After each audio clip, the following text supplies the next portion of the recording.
हाँ तो प्यारे बच्चों, कैसे हो आप सब। मैं मिशन 2 वाले सर आप सभी का स्वागत करते हैं इस यूट्यूब चैनल मिशन 2 पर। तो आज हम क्लास 9th का, जी हाँ, जैक बोर्ड के क्लास 9th का 2024-25 मॉडल पेपर सेट 1 को करने जा रहे हैं, जो आपके हिंदी सब्जेक्ट का है। और इस मॉडल पेपर में आपके टोटल जो क्वेश्चन दिए गए हैं 40 MCQ 40 ऑब्जेक्टिव सवाल दिए गए हैं। और आप लोगों का जो फाइनल परीक्षा होने वाला है 2025 में, आपको इसी पैटर्न पे एग्जाम देखने को मिलेगा। इसलिए ये जो मॉडल पेपर है आपके एग्जाम के लिए बहुत ही ज्यादा महत्वपूर्ण है।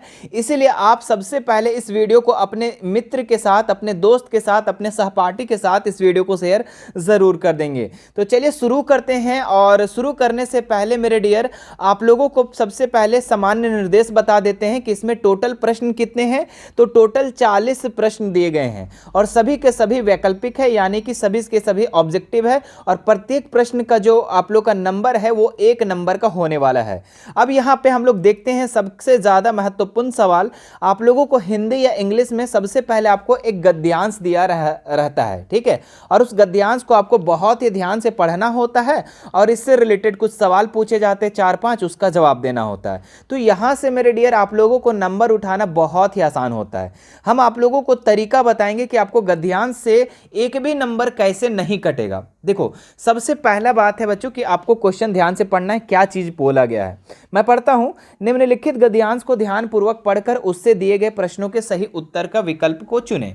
ठीक है, तो अब देखो, सबसे पहले आपको एक बार गद्यांश को पढ़ लेना है। ठीक है, गद्यांश को पढ़ने के बाद आपके इसके जो भी क्वेश्चन का आंसर है उसका आप लोग को जवाब देना है। या फिर आप एक तरीका ऐसा अपना सकते हो कि आपको गद्यांश से पहले है ना, आप सबसे पहले क्वेश्चन को पढ़ लेना।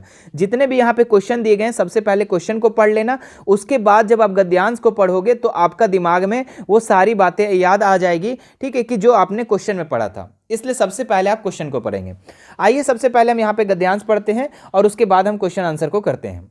क्या दिया गया है? एक समय था जब पानी सब जगह मिल जाता था, इसलिए इसे कोई महत्व नहीं दिया जाता था। देखो देखो, एक टाइम था जब पानी हर जगह मिल जाता था, है ना, दुनिया में हर जगह पानी मिल जाता था, इसलिए उस टाइम जो है इसका कोई महत्व नहीं देता था। लेकिन तेजी से बढ़ती हुई जनसंख्या और जीवन शैली में आए परिवर्तन के कारण जल अब दुर्लभ हो गया है। जी हाँ, तेजी से हमारी दुनिया में यहाँ पे तेजी से जनसंख्या क्या हो रही है? बढ़ रही है। और जब बढ़ रही है तो यहाँ पे जल क्या हो गया? अब कम मिलना स्टार्ट हो गया है ना, अब कमी होने लगा है, जल का दुर्लभ हो गया है।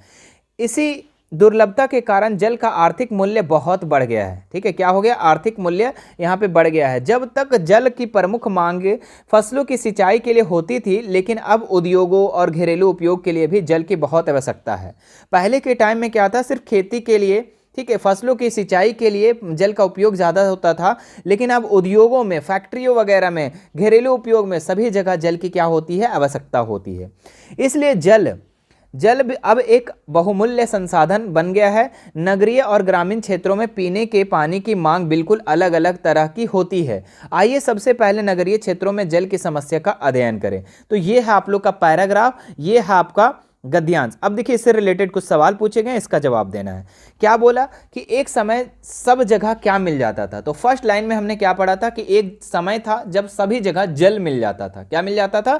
जल मिल जाता था, है ना। ऑप्शन है यहाँ पे जंगल, पत्थर, बालू, जल। तो इसका राइट आंसर कौन सा हो जाएगा? तो जल हो जाएगा। ऑप्शन नंबर 4 इसका राइट आंसर हो जाएगा। दूसरा सवाल देखेंगे कि एक समय किसको कोई महत्व नहीं दिया जाता था? जल को, जंगल को, पहाड़ को, आग को, है ना। तो सेकंड लाइन में हमने क्या पढ़ा था कि एक समय था जब जल को कोई महत्व नहीं दिया जाता था। तो ऑप्शन नंबर 1 इसका राइट हो जाएगा। आगे देखते हैं मेरे डियर, क्या है? अब जल कैसा संसाधन बन गया है? अमूल्य संसाधन, बहुमूल्य संसाधन, मूल्य युक्त या मूल्य रहित? तो हमने अभी यहाँ पे देख सकते हैं। इसके बाद आप लोग फिर से देख सकते हैं कि यहाँ पर पीछे देख करके, जैसे मान लो कि पैसेज भूल जाते हो तो पीछे देख सकते हो क्या है? अब एक बहुमूल्य संसाधन बन गया, क्या? जल। तो यहाँ पे बहुमूल्य इसका राइट उत्तर हो जाएगा। कौन सा हो जाएगा? बहुमूल्य, ऑप्शन नंबर 2। आगे बढ़ते हैं मेरे बच्चे। नगरीय शब्द में क्या प्रत्यय है? देखो, प्रत्यय पूछ रहा है यहाँ पे, इये, रिये, इये, रिये, है ना। तो देखो, प्रत्यय जो होता है शब्द के लास्ट में लगता है। क्या लगता है? शब्द के लास्ट में लगता है। अब देखो, नगरीय, देखो ध्यान से सुनना, उच्चारण सही से आप लोग करोगे तो एक भी गलती नहीं होगा। नगरीय, लास्ट में आ रहा है क्या? इये, रिये, नगरीय, नगरीय, इये, लास्ट में क्या आ रहा है? इये आ रहा है। है ना, और दुर्गही से इसलिए आपको इस तरीके से हो जाएगा, है ना। अगर हर सही से रहता है, री वाला इधर से होता तो ऊपर वाला नहीं लगता यहाँ पर, लेकिन दुर्गही री है तो यहाँ पे क्या हो जाएगा, ई ए लग जाएगा, है ना। नगरीय का प्रत्यय क्या हो जाएगा मेरे बच्चे, तो ये आपका ई ए हो जाएगा। ऑप्शन नंबर 3 इसका राइट हो जाएगा। कोई दिक्कत यहाँ तक का नहीं गुरुजी। आगे बढ़ते हैं। अब देखिए इसके बाद यहाँ पे एक और गद्यांश दिया है यहाँ पर, है ना, एक और गद्यांश दिया है। निम्नलिखित गद्यांश को ध्यानपूर्वक पढ़कर उस दिए गए प्रश्नों को सही विकल्प को चुनना है आपको। देखिए क्या लिखा हुआ, आदमी की पहचान उसकी भाषा से होती है। जी हाँ, आदमी की जो पहचान होती है उसकी भाषा से होती है, और भाषा संस्कार से बनती है। भाषा कैसे बनती है, तो उसकी संस्कार से बनते हैं। जिसके जैसे संस्कार होंगे वैसे ही उसकी भाषा होगी, है ना। देखो बचपन में हम लोग को जैसा संस्कार दिया जाता है वैसे ही हम लोग का भाषा होता है ना। जिन घरों में अच्छे संस्कार नहीं होते हैं उन घरों के बच्चे की जो भाषा होती है बहुत ही अलग होती है, डिफ़िकल्ट होती है, बेकार होती है। लेकिन जिनका संस्कार अच्छा मिला हो उसका भाषा भी बहुत ही कोमल, बहुत ही नरम होता है।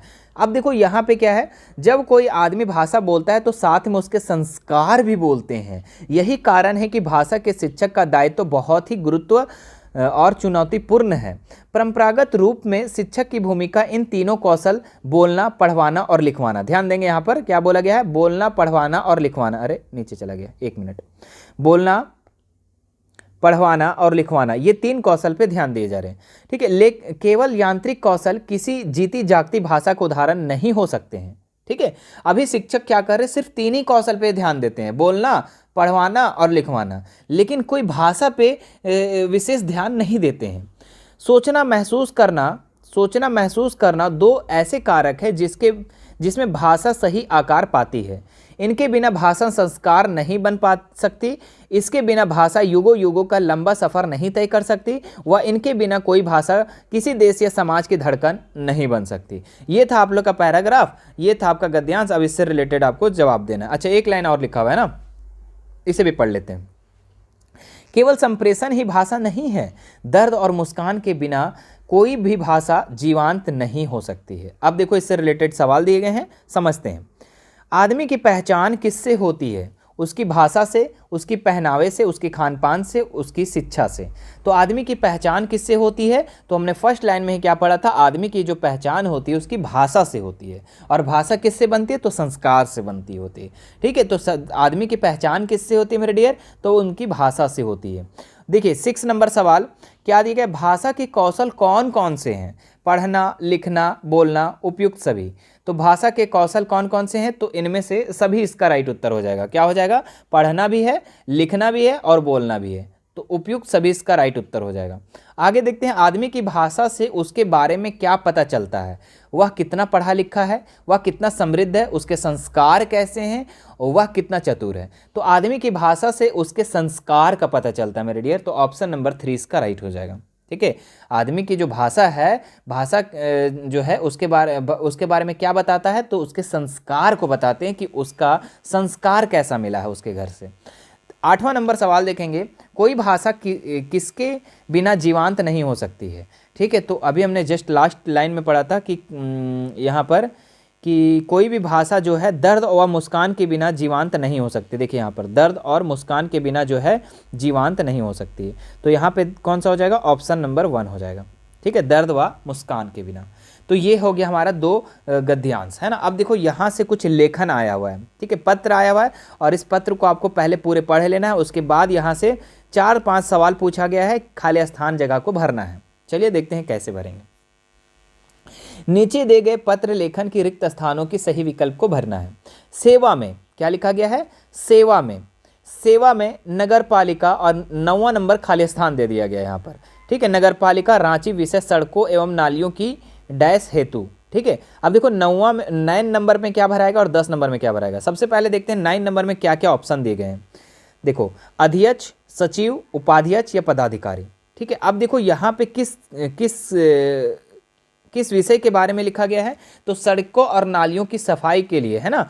तो सफाई के लिए तो नगर पालिका में किसको देगा भाई, किसको देगा यहाँ पर, तो ये देगा किसको, ये अध्यक्ष को देगा, है ना। लिखेंगे सेवा में नगर पालिका अध्यक्ष, है ना। रांची, विषय क्या लिखोगे, सड़कों एवं नालियों की डैश हेतु। 10वां नंबर में देखिए कौन कौन सा ऑप्शन है।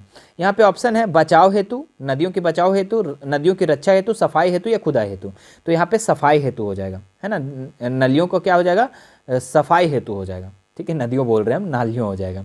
उसके बाद लिखा हुआ है यहाँ पे, महोदय निवेदन के साथ डैश है, क्या है, कहना है, कहे हैं, सुनना है, सुने हैं, ठीक है। तो निवेदन के साथ कहना है, यहाँ पे क्या हो जाएगा, निवेदन के साथ कहना है, तो 11 नंबर का ए नंबर इसका आंसर हो जाएगा। निवेदन के साथ कहना है कि मैं कृष्णानगर मोहल्ले का निवासी हूँ, मेरे मोहल्ले की नालियों एवं सड़कों में गंदगी भरी हुई है, ठीक है। अतः अनुरोध है कि मेरे डैश में नलियों एवं सड़कों की गंदगी की नियमित रूप से सफाई की कराने की कृपा करें। तो क्या हो जाएगा, मेरे क्या हो जाएगा, नगर में, गांव में, शहर में, मोहल्ले में। तो इसका जो राइट उत्तर हो जाएगा क्या हो जाएगा, मोहल्ले में, है ना। क्या हो जाएगा, मोहल्ले में हो जाएगा, है ना। अतः अनुरोध है कि मेरे मोहल्ले में नालियों एवं सड़कों की गंदगी का नियमित तौर से सफाई करने की कृपा करें। 13 नंबर में बोला का खा गा, यहाँ पे नाम लिखना है, विश्वभाजन, नाम का खा गा दिया हुआ है, ठीक है। तो उससे पहले क्या लिखोगे, विश्वास भाजन, अविश्वासी, विश्वासी, आपका। तो इसका जो यहाँ पे राइट उत्तर आपका जो 13 नंबर पे हो जाएगा, कौन सा हो जाएगा, विश्वास भाजन, है ना। क्या लिखोगे, विश्वास भाजन, काखा गा, जो भी है, राम, सीता, ललिता, कोई भी लिखा है उसका नाम होगा वहाँ पर। अब आइए हम लोग 14 नंबर सवाल देखते हैं, क्या है, सम्राट का स्त्रीलिंग। अब यहाँ से आप लोगों का जो प्रश्न बनेगा वो आप लोग का ग्रामर से क्वेश्चन बनेगा, व्याकरण से बनेगा। तो सम्राट का स्त्रीलिंग क्या होगा, सम्राटी, रागी, सम्रागी, महारागी। तो इसका जो राइट उत्तर हो जाएगा आप लोगों का क्या हो जाएगा, सम्रागी, है ना, साम्रागी, यानी ऑप्शन नंबर 3 इसका राइट उत्तर हो जाएगा। याद रखिएगा सम्राट का स्त्रीलिंग, है ना। लड़का का क्या होगा बाबू, लड़का का स्त्रीलिंग क्या होगा, तो बोलेंगे एकदम इतना आसान पूछेंगे, लॉलीपॉप वाला सर। और लड़का का लड़की होता है सर, ठीक है। राजा का रानी होता है सर, पति का पत्नी होता है सर। अरे भाई इतना आसान।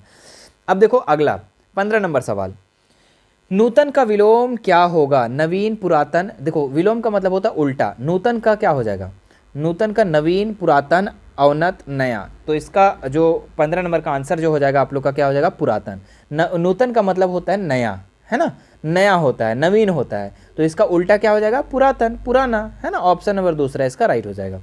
आगे देखते हैं, आँख का पर्यायवाची कौन नहीं है, चक्षु, कर्ण, नयन, दृष्टि। तो नयन तो आँख को कहते हैं भैया, चक्षु भी कहा जाता है, दृष्टि भी कहा जाता है, लेकिन कर्ण तो आपको कान का कहा जाता है, कान का ये पर्यायवाची शब्द है ये, ठीक है। तो ये आँख का पर्यायवाची शब्द नहीं है, है ना, ये कर्ण का है। तो ऑप्शन नंबर दूसरा इसका राइट हो जाएगा कि ये जो है आँख का पर्यायवाची शब्द नहीं है। आगे बढ़ते हैं हम लोग, पुस्तक का बहुवचन क्या हो जाएगा, पुस्तकालय, पुस्तिका, पुस्तकें, पुस्तिकाएं। तो इसका जो राइट उत्तर हो जाएगा क्या हो जाएगा, पुस्तकें, है ना। हम लोग बोलते हैं ना पुस्तक ले आओ, यानी एक पुस्तक का बात हो रहा है, और बहुवचन का बात पुस्तकें, वहाँ बहुत सारी पुस्तकें रखी हुई है ना, वो बहुवचन हो गया मेरे बच्चे, ठीक है। जहाँ पे एक से अधिक पुस्तक होती है, 2 या 2 से अधिक पुस्तक, तो उसको हम लोग पुस्तकें कहते हैं। प्रसाद का सही अर्थ भेद क्या होगा। देखो यहाँ पे 2 प्रसाद लिखा हुआ है, तो दोनों का क्या क्या मतलब है ये आपको बताना है। कृपा महल, उपनाम अवसाद, भोग भक्ति, कवि भावन। तो इसका जो राइट उत्तर हो जाएगा, एक प्रसाद का मतलब होता है कृपा और दूसरा प्रासाद का मतलब होता है महल, यानी ऑप्शन नंबर 1 इसका राइट हो जाएगा। आगे देखते हैं नेक्स्ट सवाल 19 नंबर, क्या दिया हुआ, एड़ी चोटी एक करना। क्या बोला गया है, एड़ी चोटी एक करना मुहावरे का सही अर्थ है लंबा व्यक्ति, अत्यधिक परिश्रम, अनिद्रा, एड़ी तक चोटी वाली महिला। तो एड़ी चोटी एक करना मतलब अत्यधिक परिश्रम करना। भाई वो तो एड़ी चोटी एक कर दिया, अरे सीता तो एड़ी चोटी एक कर दी, मतलब कि बहुत ही ज़्यादा वो परिश्रम कर दी। तो ऑप्शन नंबर 2 इसका राइट हो जाएगा, अत्यधिक परिश्रम करना, है ना। भाई लगा दो एड़ी चोटी इस एग्जाम में, कहते हैं ना कि एग्ज़ाम होने वाला है 2025 का, तो एड़ी चोटी लगा दो, मतलब बहुत ही ज़्यादा परिश्रम कर दो, है ना। और देखो मेरे बच्चे, आप अभी से अगर परिश्रम करना स्टार्ट कर देते हो तो आप लोग का 9th में बहुत अच्छा स्कोर लाने वाले, बहुत अच्छा आप लोग ग्रेड प्राप्त करने वाले। जैसे आप लोगों का जो आगे जो आपके सीनियर बैच के थे जो अभी 10th में चले गए हैं, उनका भी तैयारी बहुत ही धाकड़ तरीके से हमने करवाया था। पिछले बार मेरे डियर आप लोग को मैं बता देता हूँ, पिछले बार 2024 में हमने टोटल जो है सभी सब्जेक्ट का 7 मॉडल पेपर करवाए थे। यदि आप कहोगे, अगर आपका कमेंट पॉजिटिव होगा, अगर आप चाहते हो कि तैयारी करना, तो एक बार नीचे कमेंट करना। आप लोगों को हम 8 से 10 इस बार है ना। इस बार जो है 8 से 10 मॉडल पेपर हम 2025 में तैयारी करवाने वाले हैं प्रत्येक सब्जेक्ट का। मैं बता दूं, प्रत्येक सब्जेक्ट का आप लोग को 8 से 10, और इसी में से आप लोग का एग्जाम में क्वेश्चन देखने को मिलेगा। इसलिए आप अगर चाहते हो कि हमारे चैनल पे आपको तैयारी करवाया जाए, ठीक है, ये 8 से 10 मॉडल पेपर प्रत्येक सेट का करवाया जाए, तो आप एक प्यारा सा कमेंट ज़रूर कर देना, ठीक है, कि सर हाँ हमें तैयारी करनी है, जी सर हम 9th क्लास में हैं, जी सर हम इस वीडियो को 10-10 से 5-5 बच्चों को शेयर कर दिए हैं, ठीक है। तो ये सारे कमेंट हमें आनी चाहिए, और मैं भी देखूंगा कि ये वीडियो को कितने लोग लाइक कर रहे हैं, ये वीडियो को कितने लोग शेयर कर रहे हैं, कितने लोग एग्ज़ाम की तैयारी को लेकर के सीरियस हैं, है ना, एग्ज़ाम की तैयारी को लेकर सीरियस हैं। तो इस वीडियो के माध्यम से ही पता चलेगा। जितना ज़्यादा आप शेयर करोगे मेरे डियर, उतना ज़्यादा मुझे लगेगा कि नहीं बच्चे पढ़ना चाहते हैं, उत्सुक हैं बच्चे, तो हम तैयारी आपको 8 से 10 मॉडल पेपर ज़रूर करवाएंगे इस एग्ज़ाम के लिए, है ना। तो एक बार शेयर कर देंगे इस वीडियो को। आइए आगे देखते हैं हम लोग 20 नंबर सवाल। आंखों का तारा होना मुहावरे का अर्थ है ना। तो आंखों का तारा होना, अत्यधिक प्यारा होना, आंख की बीमारी होना, सुंदर होना, दिन में तारा दिखना। तो आंखों का तारा होना यानी अत्यधिक प्यारा होना, है ना। भाई वो तो मेरी आंखों का तारा है, अरे वो तो मेरी आंखों की तारा है ना, अरे वो तो मेरा आंखों का तारा है, ऐसा बोलते हैं ना, मतलब कि वो मेरे लिए बहुत ही प्यारा है भाई। ऑप्शन नंबर 1 इसका राइट हो जाएगा, है ना। तो आप लोग भी किसी को इम्प्रेस करने के लिए बोल सकते हो कि, है ना, कि वो तो मेरी आंखों की तारा है, अरे वो लड़का जो है ना मेरा आंखों का तारा है ना। तो ऐसा आप लोग किसी को भी बोल सकते हो, ठीक है, मजाक कर रहे थे। आगे बढ़ो, नेक्स्ट सवाल। अभी कम से कम एग्जाम दे लो भाई, अभी एग्जाम दे लो। 2025 में आप लोग का एग्जाम जनवरी में होने वाला है, ध्यान, आप लोग को पता है कि नहीं है, जनवरी में आप लोग का एग्जाम होने वाला है भाई। आगे सवाल देखते हैं हम लोग यहाँ पर। नेक्स्ट 21 नंबर, निम्न में सरल वाक्य का उदाहरण कौन है। सरल वाक्य, देखो वाक्य 3 प्रकार के होते हैं, एक सरल वाक्य, संयुक्त वाक्य और मिश्र वाक्य। सरल वाक्य जिसमें कोई भी यहाँ पे योजक चिन्ह या फिर आश्रित वाक्य नहीं होता है ना, तो उसी को हम सरल वाक्य कहते हैं। तो यहाँ पे देखेंगे पानी बरस रहा है, यही तो लग रहा है सरल। चलो आगे देख लेते हैं। वर्षा हो रही है और बादल गरज रहे हैं, यहाँ पे और लग गए, योजक चिन्ह लग गए, ये तो सरल वाक्य हुआ नहीं, ये संयुक्त वाक्य हो गया। शिक्षक ने कहा कि कल वर्षा होगी, तो ये भी क्या हो गया, मिश्रित वाक्य हो गया। क्यों, क्योंकि यहाँ पे आश्रित हो गया, आश्रित। शिक्षक ने कहा, भाई क्या कहा, कि कल तुम्हें मारेंगे, कि कल वर्षा होगी, कि कल हम लोग दिल्ली जाएंगे, तो यहाँ पे आश्रित वाक्य है, तो ये मिश्र वाक्य में चला जाएगा। काश आज वर्षा होती, ठीक है, तो यहाँ पे काश, ये भी आश्रित तरीके से हो गया यहाँ पर, ठीक है, तो ये भी आपका सरल नहीं होगा। लेकिन पानी बरस रहा है, वह जा रहा है, वह खा रहा है, ये कैसा वाक्य है भाई, सरल वाक्य, सिंपल सा वाक्य, सिंपल सेंटेंस है। आगे बढ़ते हैं मेरे डियर। नेक्स्ट सवाल क्या है, मानव का सही विशेषण रूप क्या होगा। मानव का क्या होगा, मानवी, मानवी तो होगा नहीं भाई, मानवीय, ठीक है, मानवीय, मानविक, तो मानवीय, ये मानविक तो होगा नहीं। अब देखो ये ऑप्शन 2 और 3 में देखो, वीए इधर से होगा या इधर से होगा। अगर आप मानवीय कभी भी लिखे होगे तो ये तो होगा नहीं, ये आपका मानवीय सही है, ठीक है, मानवीय ऐसा लिखाता है आप लोग का मानवीय। मानव का सही विशेषण क्या होगा, मानवीय होगा। ऑप्शन नंबर 2 इसका राइट उत्तर हो जाएगा। आगे देखते हैं, निम्न में से परिमाणात्मक परिमाणवाचन जो है विशेषण कौन सा है। 1 किलो आलू, परिमाणवाचक बोल रहा है, मतलब कि परिमाण है ना, वहाँ पे कुछ नंबर्स में काउंट होना चाहिए, 1 kilo, 10 kilo, 20 kilo, 1 litre, 2 litre, इस तरीके से परिमाण है ना। 1 किलो आलू, सब्जी, सब्जी तो होगा नहीं, चौथा तो होगा नहीं, दही नहीं होगा, यानी 1 किलो आलू, 10 किलो आलू, 20 किलो, 20 बोरा, 30-40 क्विंटल, 50 लीटर, इस तरीके से जो है परिमाण है यहाँ पे, है ना, इसको हम लोग मेजर कर रहे हैं। तो ऑप्शन नंबर 1 इसका राइट हो जाएगा। ये क्या है, किस प्रकार का विशेषण है, ये परिमाणवाचक है ना। चलो आगे देखते हैं हम लोग। निर उपसर्ग से निर्मित शब्द छांटिए। तो निर से क्या होगा मेरे बच्चे, निर से नियम, निषेध, निपात, निर्जन। तो निर से निर्जन क्या होगा, निर से निर्जन, है ना। देखो निर, निर्जन, नियम तो होगा नहीं भाई, निषेध तो होगा नहीं, निपात होगा नहीं, निर से निर्जन बनेगा हमारा। निर से कौन सा शब्द बनेगा, निर्जन, है ना। निर्जन का अगर उपसर्ग पूछेगा तो निर। दोनों तरीके से आपको प्रश्न को तैयार रहना है, कि आपका जैसा भी प्रश्न है आपको बना लेना है। आई प्रत्यय किस में लगा है। तो आई प्रत्यय मतलब कि जो शब्द के लास्ट में लगता है। तो आई, भलाई, भली, उपजाऊ, पहाड़ी, तो भली तो होगा नहीं, आई लास्ट में होना चाहिए। उपजाऊ तो होगा नहीं, पहाड़ी होगा नहीं। भलाई, भलाई, भलाई, लास्ट में क्या आ रहा है, आई, आई, आई, भलाई, भलाई, है ना। तो ये ऑप्शन नंबर 1 इसका राइट उत्तर हो जाएगा, ठीक है। आगे देखते हैं हम लोग। अब यहाँ से आपके जो है बुक से प्रश्न आप लोग का यहाँ से रहने वाला है। क्या लिखा हुआ है, नीचे लिखे प्रश्नों के उत्तर का सही विकल्प चयन करें। पहला, इसमें 26 नंबर का सवाल दिया गया है, दो बैलों की कथा के आधार पर सबसे अधिक बुद्धिहीन पशु कौन है। सबसे बेवकूफ पशु कौन था इसमें, ठीक है, गधा, बैल, भैंस, बकरी। तो हम लोग कितने लोगों को कहते हैं ऐसे, है ना, कितना गधा है यार, मतलब वो बुद्धिहीन है, कितना बैल है, कितना पागल है, इस टाइप से, है ना। तो कैसे कहा जाता है बुद्धिहीन पशु, तो गधा को कहा जाता है। तो ऑप्शन नंबर 1 इसका राइट हो जाएगा। आगे देखते हैं हम लोग, नाना साहब की पुत्री का क्या नाम था। तो नाना साहब की पुत्री का क्या नाम था, तो देवी उमा, देवी मैना, देवी रमा, देवी ईड़ा। तो इसका जो राइट उत्तर हो जाएगा आप लोग का क्या हो जाएगा, बी नंबर, है ना, क्या हो जाएगा, देवी मैना। ठीक है, नाना साहब की जो पुत्री का नाम था वो देवी मैना नाम था। आगे देखते हैं नेक्स्ट सवाल हम लोग, तिब्बत में सबसे खतरनाक स्थान को क्या कहा जाता है। सांडे, भांडे, तिहाड़, डांडे। ये कैसा सवाल है ना। तो तिब्बत में सबसे खतरनाक जगह को हम लोग क्या कहते थे, डांडे कहते हैं ना, डांडे। तो ऑप्शन नंबर डी इसका राइट हो जाएगा, है ना। याद रखिएगा, तिब्बत में जो सबसे खतरनाक स्थान था उसको हम लोग डांडे कहते थे, है ना, वहाँ के लोग जो है उसे डांडे कहते हैं। सांवले सपनों की याद में बर्ड वाचर किसे कहा गया है। जाबिर हुसैन को, सलीम अली को, श्यामाचरण दुबे को, या इम्तियाज को। तो सांवले सपनों की याद में जो बर्ड वाचर कहा गया है, ये किसे कहा गया है, तो ये कहा गया है सलीम अली को। तो ऑप्शन नंबर 2 इसका राइट उत्तर हो जाएगा। आगे देखते हैं हम लोग, मेरे बचपन के दिन किस प्रकार का पाठ है। कहानी, निबंध, यात्रा वृत्तांत, या फिर स्मरण। तो मेरे बचपन का दिन जो चैप्टर है बच्चों, ये किस प्रकार का पाठ है, तो ये है संस्मरण है ना, याद रखेंगे। चलिए अब आगे देखते हैं हम लोग नेक्स्ट, यहाँ पर महादेवी वर्मा को कविता सुनाने पर पुरस्कार स्वरूप का कैसा कटोरा मिला। सोना का, चांदी का, स्टील का, कांसा का। तो इसका जो राइट उत्तर हो जाएगा चांदी का हो जाएगा, है ना। चलो आगे देखते हैं हम लोग नेक्स्ट सवाल, कबीर के अनुसार मानसरोवर क्या है। भक्त, मन या मानस, ईश्वर, सांसारिक भोग। ठीक है, तो कबीर के अनुसार मानसरोवर जो है ये क्या है, मन और मानस, है ना, मन या मानस। तो ऑप्शन नंबर 20 का राइट हो जाएगा। पाखा पाखी का शाब्दिक अर्थ क्या होता है। पंख, पक्ष विपक्ष, पंखा, निरपक्ष। तो पाखा पाखी का जो शाब्दिक अर्थ होता है वो होता है पक्ष विपक्ष, है ना, पक्ष विपक्ष। वाक किसकी रचना है। तो वाक जो है आपका कविता वो किसकी रचना है, कबीर का, मीरा का, ललतद्यद का, या फिर महादेवी वर्मा का। तो इसका जो राइट उत्तर हो जाएगा ललतद्यद का। ठीक है, आगे देखते हैं हम लोग, बस लास्ट 5 सवाल मेरे बच्चे, 5 सवाल बचे हुए हैं, इससे भी जल्दी जल्दी हम लोग कर लेते हैं।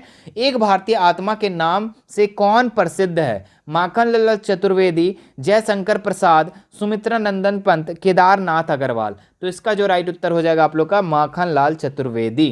ठीक है, एक भारतीय आत्मा के नाम से कौन प्रसिद्ध है, तो ये माखनलाल चतुर्वेदी प्रसिद्ध है। मेघ आए कविता में किस ऋतु का वर्णन हुआ है। वसंत ऋतु, वर्षा ऋतु, शिशिर ऋतु, या फिर ग्रीष्म ऋतु। तो इसका जो राइट उत्तर हो जाएगा वर्षा ऋतु का मेघ आए में इसी ऋतु का वर्णन हुआ है। आगे बढ़ते हैं हम लोग, प्रश्न की भांति किसे लिखा जाना चाहिए। भक्तों का मंदिर जाना, जादूगर का कर्तव्य दिखाना, बच्चों का काम पर जाना, भिक्षुक की दीनता को। तो इसका जो राइट उत्तर हो जाएगा क्या हो जाएगा, बच्चों का काम पर जाना। प्रश्न की भांति किसे लिखा जाना चाहिए, तो बच्चों का काम पर जाना। माटी वाली पाठ के लेखक का क्या नाम है। विद्यासागर नौटियाल, जगदीश चंद्र माथुर, फणीश्वर रेणु, मृदुला गर्ग। तो इसका जो राइट उत्तर हो जाएगा विद्यासागर नौटियाल, ऑप्शन नंबर 1। रीढ़ की हड्डी एकांकी में उमा की माँ का क्या नाम था। तो सीता, राधा, प्रेमा, रमा।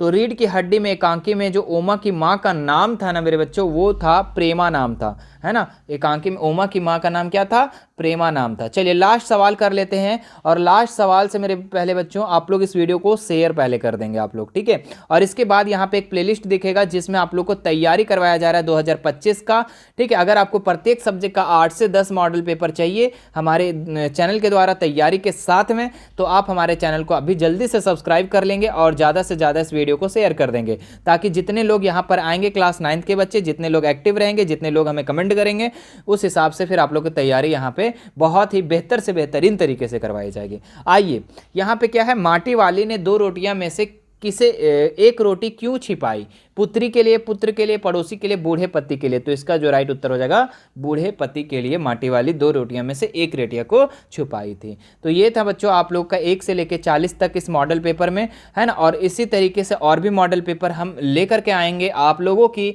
2025 की तैयारी के लिए। तो मेरे बच्चे आप इस वीडियो को ज़्यादा से ज़्यादा शेयर कर देंगे, मैं बार बार कह रहा हूँ शेयर करने के लिए, ठीक है, ध्यान रखेंगे इस चीज़ का।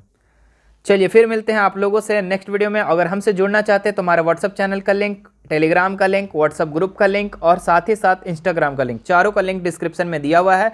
और साथ ही साथ एक एप्लीकेशन जो लॉन्च हुआ है हमारा मिशन 2 वाले सर, जिसमें क्लास 10th की तैयारी करवाई जाती है, ठीक है, हर बार की तरह। तो आप लोग भी अगर करेंगे तो इसलिए वहाँ पे एप्लीकेशन डाउनलोड कर लेंगे। एप्लीकेशन का नाम मिशन 2 वाले सर है। ठीक है, मिलते हैं नेक्स्ट वीडियो में। Thank you so much.